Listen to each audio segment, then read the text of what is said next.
દરેક નીતિની સામે કાયદાની રીતે ઊભો રહેતો SSK ન્યૂઝ ચેનલ। સુરતમાં પોલીસ પર કોઈને કોઈ કારણે આક્ષેપો થાય છે ત્યારે પોલીસના અધિકારી પર ખોટા કેસમાં ફસાવી દેવાની ધમકી આપવાનો આક્ષેપ કરાયો છે। સુરતના અલથાણ પોલીસ મથકમાં ફરજ બજાવી ચૂકેલા અને હાલમાં કંટ્રોલ રૂમમાં ફરજ બજાવતા ઇન્સ્પેક્ટર બાબુભાઈ ભીમજીભાઈ કરપડા પર આક્ષેપો કરાયા છે। વાત એમ છે કે ઇન્સ્પેક્ટર બાબુભાઈ ભીમજીભાઈ કરપડા અગાઉ અલથાણ પોલીસ સ્ટેશનમાં પીઆઈ તરીકે ફરજ બજાવી રહ્યા હતા। તે સમયે ખાકીની આડમાં લોકો પર રોફ જમાવી પોતાના આલિશાન બંગલો બનાવતા વિવાદ સર્જાયો હતો અને જેને લઈને પોલીસ કમિશનરને તાત્કાલિક તેમની બદલી પોલીસ કંટ્રોલ રૂમમાં કરી હતી, પરંતુ હજુ તે સુધારવાનું નામ નહીં લેતા હોય તેમ કહી શકાય। ઘટનાની વિગત એવી છે કે ચોક બજાર વિસ્તારમાં ભરીમાતા પાસેની એક જમીનના પ્લોટને લઈ કંટ્રોલ પીઆઈ બાબુભાઈ કરપડા પર ફરિયાદીને ખોટા કેસમાં ફસાવી દેવાનો આરોપ લાગ્યો છે। વધુમાં ફરિયાદી શું કહી રહ્યો છે તે પણ સાંભળો। જય હિન્દ, જય ભારત મીડિયા મિત્રો, હું ફ્રન્ટલાઇન ન્યૂઝ ચેનલ ડિરેક્ટર અને ખરણીખોર અર્જુન રબારી।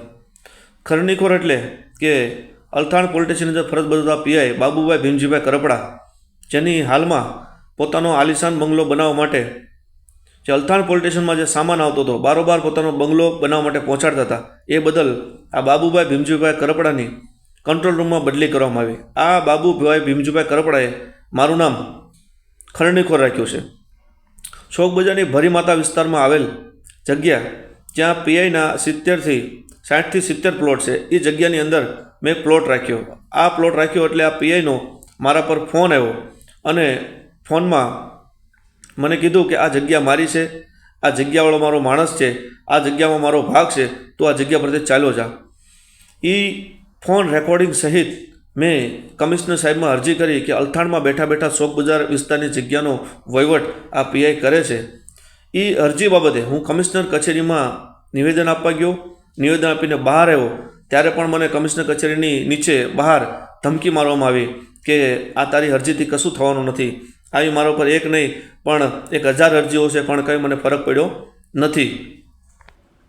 પછી ત્યાંથી કમિશનર કચેરીથી હું ચાલ્યો ગયો અને આ મારી અરજીના 1 થી 1.5 મહિના પછી મારા ઉપર IPCની 511 કલમોમાંથી જેને સારી કલમો લાગે એ સારામાં સારી કલમો મારા ઉપર નાખી અને ગુનો દાખલ કરવામાં આવ્યો। એટલેથી અટક્યા વગર જે એના પોતાના લાગતા વળગતા અધિકારીઓ અને લાગતા વળગતા પોલીસ સ્ટેશનમાં જઈ જે માણસને ક્યારે જોયો ના હોય, જે માણસને જોયો ઓળખતા ન હોય, અત્યાર સુધી મળ્યા ના હોય, એ માણસને કન્વિન્સ કરી એ પીઆઈ બાબુભાઈ ભીમજીભાઈ કરપડા અને પોતાનો વચેટિયો વહીવટદાર અને બિટકોઇન કૌભાંડી કિરીટવાળા મળી અને ઉચ્ચ અધિકારીઓ સાથે મીઠી મીઠી વાતો કરી, પોતાની સારી વાતોમાં ના આવે તો લાખો રૂપિયાનો વહીવટ કરી, કોઈ પણ નોટિસ વગર, કોઈ પણ પુરાવા વગર, કોઈ પણ આપણે માણસને જોયો ના હોય છતાં પણ આ પીઆઈ બાબુભાઈ ભીમજીભાઈ કરપડાનો વચેટિયો બિટકોઇન કૌભાંડી કિરીટવાળા એક પછી એક FIR દાખલ કરાવે છે।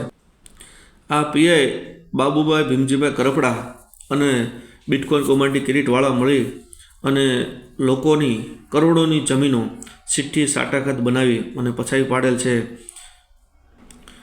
જિલ્લો સુરેન્દ્રનગર, તાલુકો મૂળી અને પોતાના હડલા ગામની અંદર પોતે કાયદાકીય બેકઅપ આપી અને એક રબારી સમાજના વ્યક્તિનું પણ હત્યા કરાવેલ।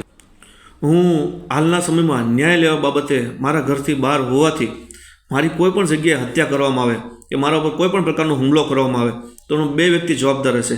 એ આ બાબુભાઈ ભીમજીભાઈ કરપડા હાલમાં ફરજ બજાવશે કંટ્રોલ રૂમ, અને એનો જે વસેટિયો વહીવટદાર બિટકોઇન કૌભાંડી કિરીટવાળા, આ 2 વ્યક્તિ મારી હત્યા કે મારી ઉપરના હુમલો અથવા તો મારા ઘરમાં કોઈ પણ વ્યક્તિ આ પીઆઈના બીકથી ડરાવાથી અવળું પગલું ભરે તો એનો જવાબદાર આ 2 વ્યક્તિઓ હશે। મને ન્યાયપાલિકા ઉપર પૂરેપૂરો ભરોસો છે કે આ ભ્રષ્ટ અને કરપ્ટ અધિકારીથી મને ચોક્કસપણે આજે નહીં તો કાલે પણ મને ચોક્કસ મારી ન્યાયપાલિકા ન્યાય આપશે, એ મને વિશ્વાસ અને ભરોસો છે। મીડિયાના મિત્રોને કહેવાનું કે પ્લીઝ સપોર્ટ કરો। આ પીઆઈ મને ખોટા ખોટા ગુનાઓમાં જે વ્યક્તિને ઓળખતો નથી, જોયો નથી, ક્યારે મળ્યા નથી, કોઈ વાતચીત થઈ નથી, એવા ગુનાઓમાં ફસાવી અને કોઈ મોટા જ ગુનાહિત ઇતિહાસ બનાવી અને કોઈ મોટા ગુનામાં ફસાઈ દેવાની ફિરાકમાં આ પીઆઈ છે। પ્લીઝ મીડિયા મિત્રો, પ્લીઝ મને સપોર્ટ કરો। એના બાપા જે પહેલાં હતા ને સાહેબ, હયાતમાં હતા ને તેના જમાઈને બાપા એને જમાઈને આપ્યું, એના જમાઈને પછી જમાઈ પાસેથી સાહેબ આપણે ઓલા ભાઈએ લીધું બરોબર. તો જે તે સમયે તો સાહેબ હતા કે નહીં બાપા નામે, જે તે સમયે બાપા નામે જગ્યા હતી ને. એટલે મને ખબર નથી સાહેબ, હું છે તમે મને કહો તો ખ્યાલ આવે ને એમ.